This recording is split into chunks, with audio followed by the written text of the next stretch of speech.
I'm Charles B. Fancher, author of the new novel, Red Clay. And I'm Dion Graham, narrator of Red Clay.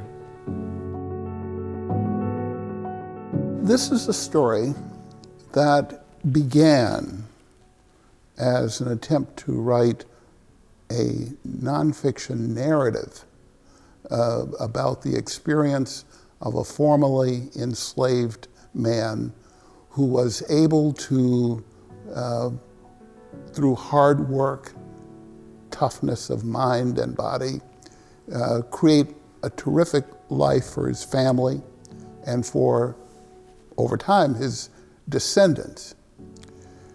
In doing the research for that, I ran into the kinds of walls that many African Americans run into when they seek to uncover their family's past. There just aren't great records. But as it became clear to me that there was a truer story to be told by moving into fiction, by making this a novel. Often the facts alone don't tell a complete story.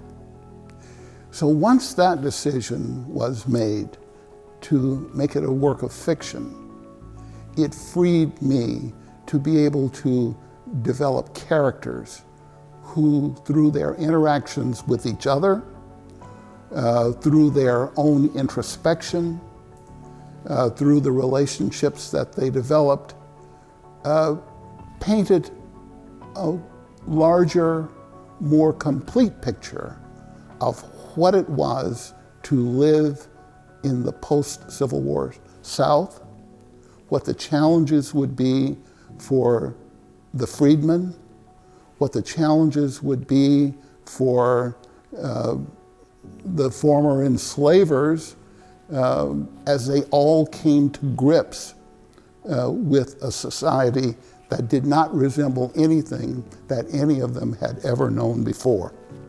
There were times when I worried about whether I was able to actually tell that story. But as the characters came into focus, and as they took on lives of their own, and as they interacted with each other, juxtaposed against the most arguably tumultuous period in American history, the period of greatest change, perhaps even greater than the 1960s and the civil rights movement and all of that. The drama that emerged with characters that became, at least in my mind, flesh and blood.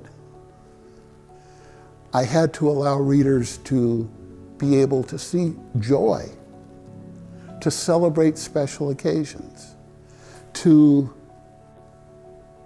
be observers in moments of tragedy, to feel pain, to feel the joy of romance.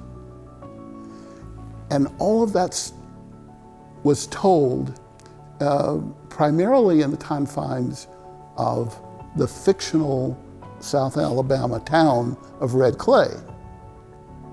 But this is a story that goes off to Paris. It goes off to the Côte d'Azur. It goes to New Orleans.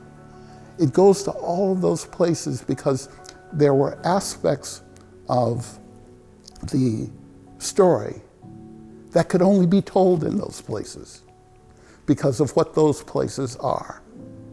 And ultimately, to develop characters who would tell the true story that I wanted to tell. This book invites us and invited me to take a journey with it through times that we may feel that we have seen and heard before, but from a different perspective, and also a deep dive through many different perspectives, different people, their different experiences, different different takeaways from their experiences. This period of time that the book is set in, particularly in its beginning, is a very specific time in our history. We're going through all kinds of things right now. There's a lot of division in our country, in our culture, a lot of division around the world. And I think the book really speaks to the roots of some things that we're experiencing right now and our continuing struggle to make life and make peace and to heal. You know, sometimes we may know the facts, but to get at the truth of the situation, we have to go a bit farther. And I really feel that he does in this book, and I'm excited for people to read it, and I'm excited for people to listen to it. I was just really excited to know that Dion was going to do the book, because this is the voice that I heard in my head. You know, when I was writing,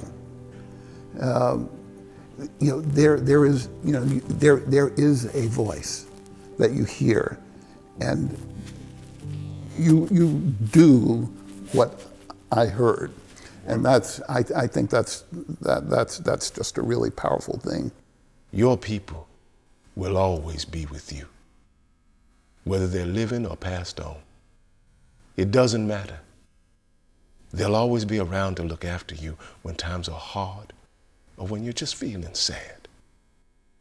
Close your eyes and relax and call out to them in your mind, and they'll be right there to comfort you and to remind you that you're never alone. Red Clay is a story set in the final days of the Civil War, and it continues through the Reconstruction period when the dark cloud of Jim Crow begins to descend. It's a story about families. It's a story about redemption. It's a story about the resilience of the human spirit. I like to think that it's a story that is for all ages and for all people.